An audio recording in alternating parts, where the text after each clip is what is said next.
Greetings, everyone, and welcome to the Occult Think Tank. My name is Greg. In this program, I am going to be talking about 5G. Now, I had considered combining this with talking about HARP, but I don't want to muddy the waters regarding the radio frequency waves that are being talked about because HARP deals with ELF waves. And what you're going to find out regarding 5G, it deals with extremely high frequency waves. But first things first. We have no reason to believe 5G is safe, from Scientific American. The telecommunications industry and their experts have accused many scientists who have researched the effects of cell phone radiation of fear-mongering over the advent of wireless technologies 5G. Since much of our research is publicly funded, we believe it is our ethical responsibility to inform the public about what the peer-reviewed scientific literature tells us about the health risks from wireless radiation.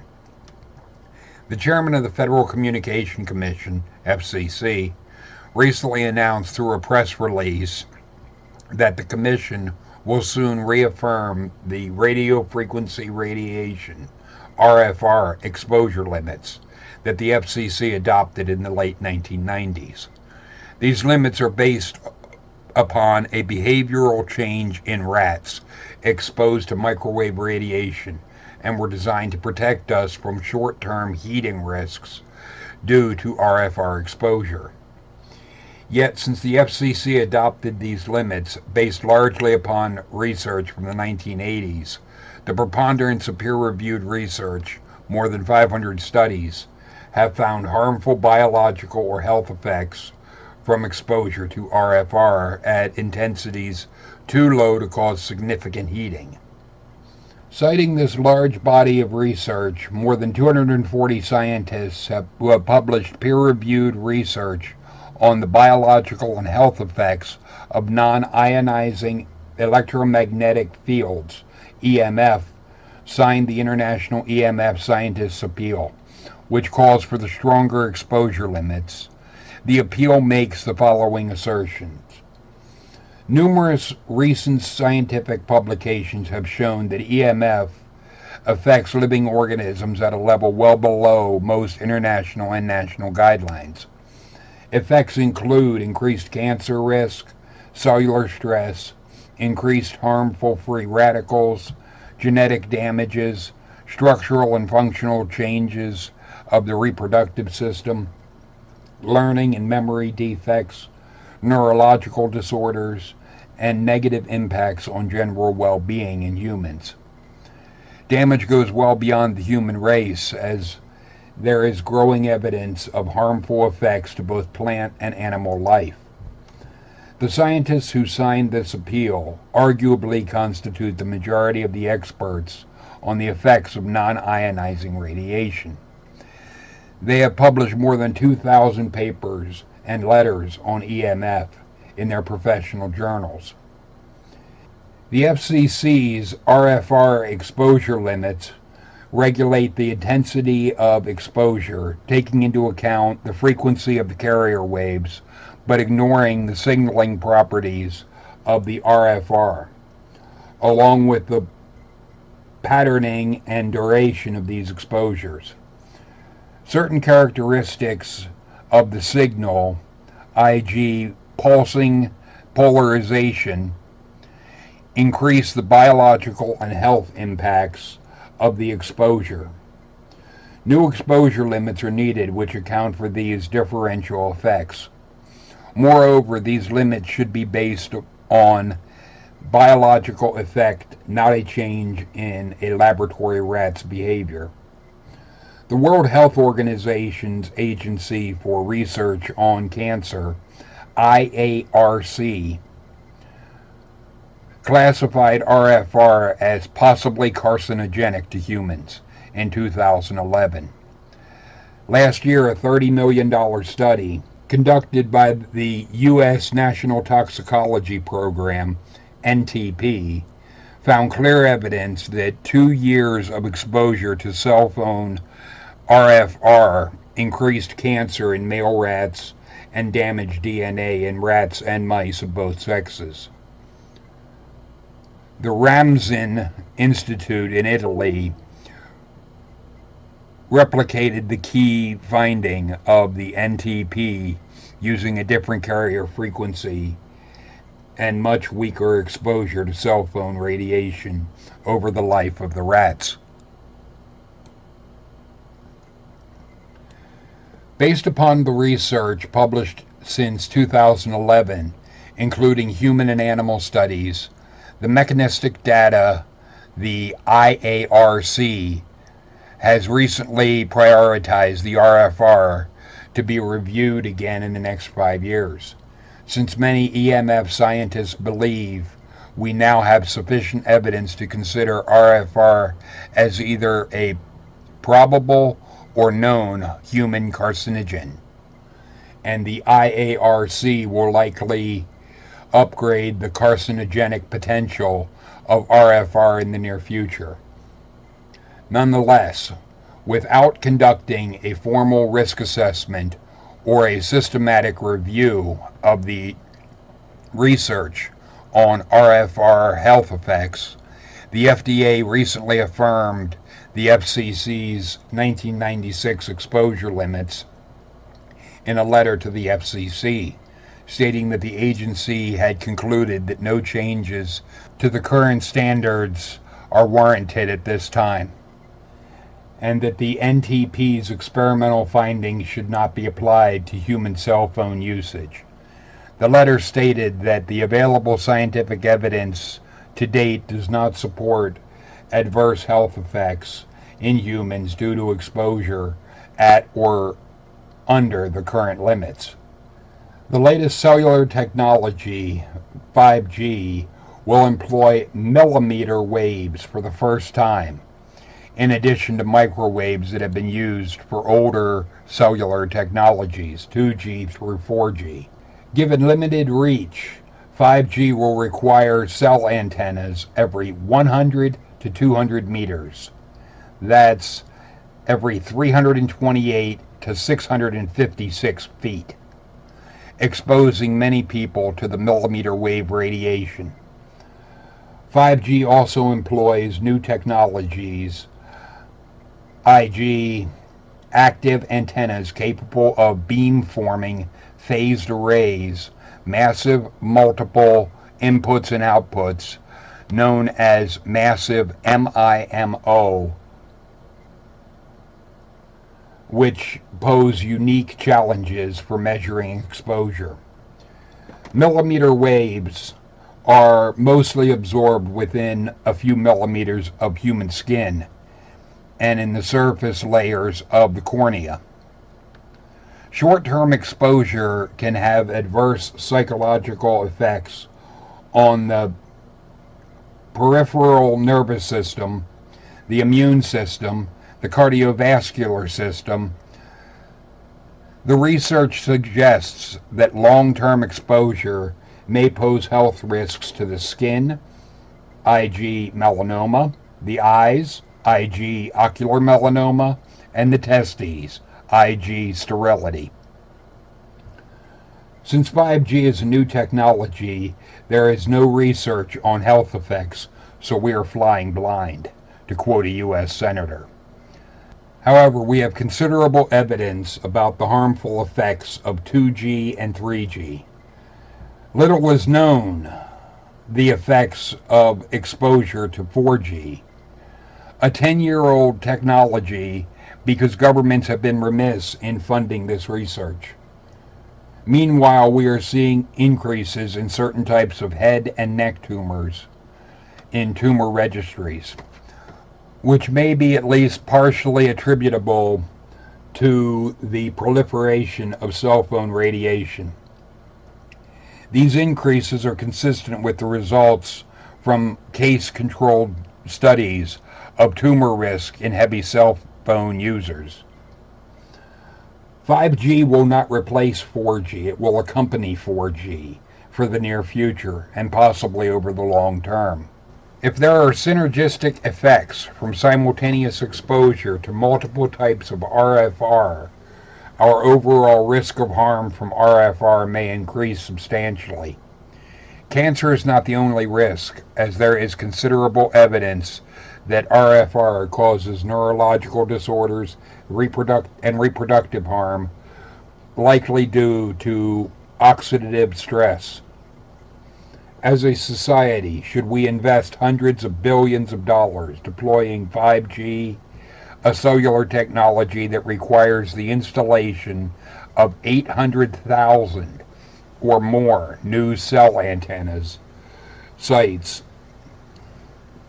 in the U.S. close to where we live, work, and play? Instead, we should support the recommendations of 250 scientists and medical doctors who signed the 5G appeal that calls for an immediate memorandum on the deployment of 5G and demands that our government fund the research needed to adopt biologically based exposure limits that protect our health and safety. I do want to explain what the phrase millimeter waves means. Millimeter waves are what could also be called EHF waves, or extremely high frequency waves, which is contrasted to ELF waves, extremely low frequency waves. Millimeter waves are getting very close to the dangerous ionizing radiation, far closer than anything else we have introduced. I want to be clear on that, as well as the 5G requiring the installation of 800,000 more new cell antennas across the U.S. That is an extreme amount of cell towers. Because remember, they have to be every 100 to 200 meters, which is every 328 to 656 feet. This means we will be literally bathed in EHF waves, or extremely high frequency waves. This is far above microwaves. But Forbes came out with an article entitled this: The Science of Why 5G is Almost Certainly Safe for Humans. Bear in mind, Forbes is a business site. Their interest is in business, what is good for profit. They're not in the business of science, but I want you to hear how they write this article and how slanted they make it.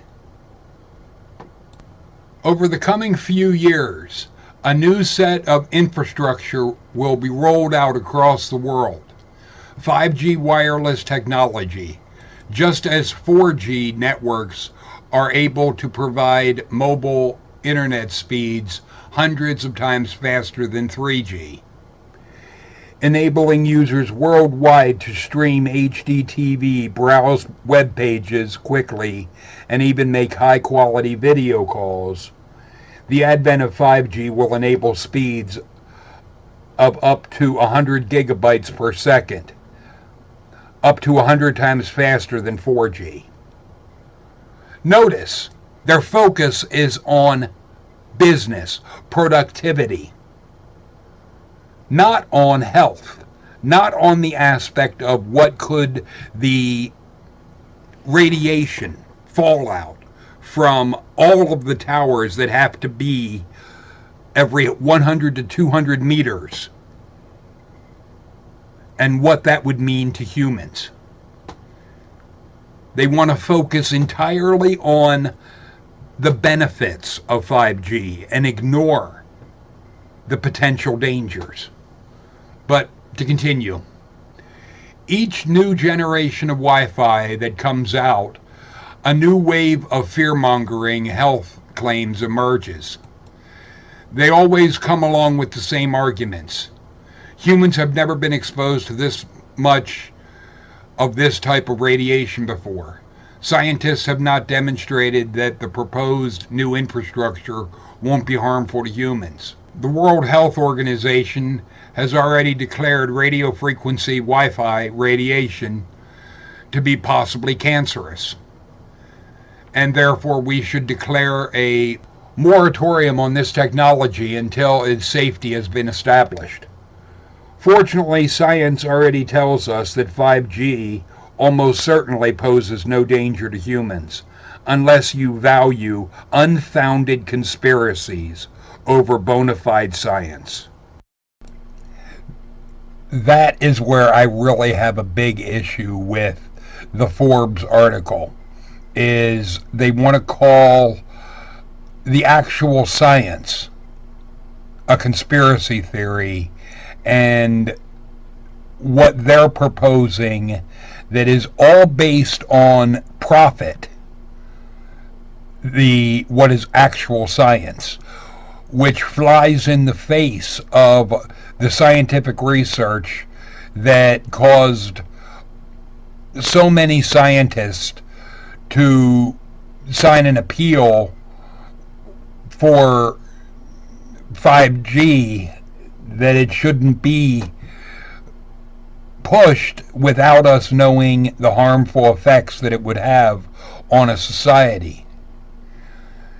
Because what really matters is how does it impact people, not what's best for business. Because it is something that makes your company money more important than the health of those that are around. I think human health has more worth than a company's profit. The aspect of faster uploads and so forth, internet's fast enough as it is with 4G. There's no need to increase it to 5G, especially if that means bringing in all kinds of potential health risks. Because the closer you get to ionizing radiation, the closer you're getting to killing people. And looking at different things like Bill Gates and so forth, who have openly said that they're in favor of depopulation. The idea that they're not going to come out with something that would kill large numbers of people, I think is suspect. Because you have to look at the agenda of those that are behind pushing this. Now, I'm not saying that we should be paranoid, but I'm saying we should look at what the scientists are actually saying, not how a company like Forbes wants to twist what scientists are saying to fit their pro-business model type of agenda. I don't give a damn about a company's profit. After going through everything we did with COVID and hearing all this, even one death is too many, then apply that same type of thinking to 5G. And if even one person would come down with cancer and die because of it, that's too many. If you take the same standard that was used with COVID and apply it to 5G, there is absolutely no reason to push this. But, as all of you are no doubt aware, Verizon is going full steam into this push of 5G, which means there's going to be an introduction of all kinds of cell towers, over 800,000 new cell towers have to be put up. Just the amount of towers by themselves. If we would have the towers that are up now and the satellites and so forth, if it would go by pre-existing technology that's already in place, I would say, okay, maybe it's not that bad because the amount of radiation that people would be exposed to would be minimal. But when you're putting in 800,000 or more new cell towers, you're increasing the amount of radiation that is on the surface of this planet by, I would consider, 800,000 times. And that is not a small amount or an amount that can be easily just brushed aside as if it doesn't matter. The fact that we can't see the effects of these energy waves or radiation waves around us doesn't mean it's not there. It goes largely with the issue I had with the COVID thing when I would have to wear a mask when I was working at a convenience store. And I had showed people where I would go outside, have the mask on, lower it, have a cigarette in my mouth, light the cigarette, to inhale, lift the mask, and exhale. And people would clearly see the smoke going right through the mask. And the size of the COVID virus is much, much smaller than that of cigarette smoke. So if cigarette smoke was able to go right through the mask, then logically, so would a COVID germ or whatnot. The idea that a mask was going to do much of anything, to me, was ludicrous. But it is something I don't want to have people panicking, but I do want to have people being aware of the potential dangers to what is being done. And I would not be surprised if the overall agenda is for the aspect of depopulation, because you hear a lot of how the earth is overpopulated, and it makes me think back to the Georgia Guidestones, which I will cover in a future video, where the first commandment of the Georgia Guidestones is a world population of 500,000. We are at over 7 billion. Or I think it was like 500 million maybe. But the thing is, it would be a radical number of deaths that would have to happen in order to hit the number 1 commandment on this Georgia Guidestones. It is insane to try and act as if there needs to be that few people. It really makes me wonder the agenda that's behind this. Because I also look at the push that's being done towards Marxism or socialism, which is a downright attack on our freedom. And it makes me think back to the First Testament of the Illuminati, where they called freedom an idol of the human species. I don't consider freedom to be an idol. Freedom is what all of us should push for and want. Not having some bureaucracy dictating